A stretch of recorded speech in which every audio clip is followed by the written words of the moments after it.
Hi. So it's 25 जनवरी 2026। तो आज पूरे 25 दिन हो गए हैं 2026 स्टार्ट हुए, बट वो न्यू ईयर वाली फील ही नहीं आ रही। ऐसा लग रहा है ये साल शायद बहुत तेज़ी से भाग रहा है और मैं शायद कहीं पीछे छूट रही।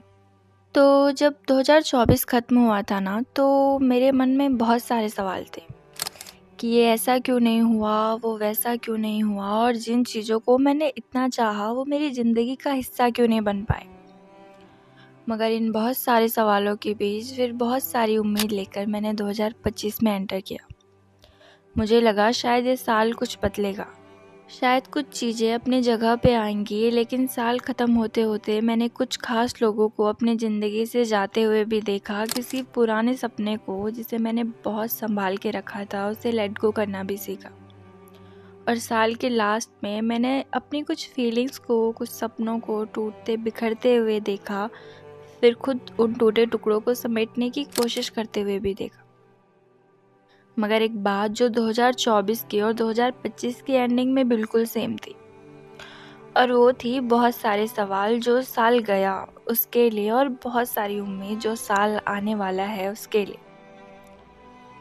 फिर सवाल वही थे कि ये ऐसा क्यों नहीं हुआ, वो वैसा क्यों नहीं हुआ, और उन्हीं सवालों के साथ मैंने बहुत सारी उम्मीद लेकर 2026 में एंटर किया।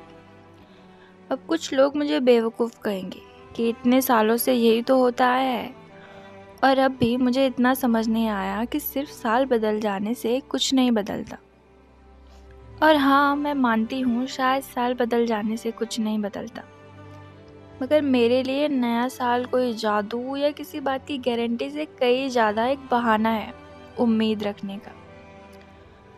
और मुझे ऐसा लगता है ना, जिस दिन मैंने उम्मीद रखना छोड़ दिया, शायद मेरी ज़िंदगी से बहुत कुछ ख़त्म हो जाएगा।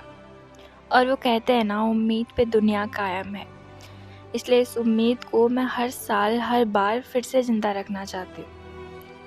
हाँ, ये भी हो सकता है कि 2026 के अंत तक इस साल भी मेरे मन में बहुत सारे सवाल होंगे। बहुत सारी ऐसी चीज़ें होंगी जो मैंने सोचा था करूँगी इस साल, वो शायद नहीं हो पाएंगी। मगर फिर एक बार फिर मैं वही बेवकूफ़ लड़की बनूँगी।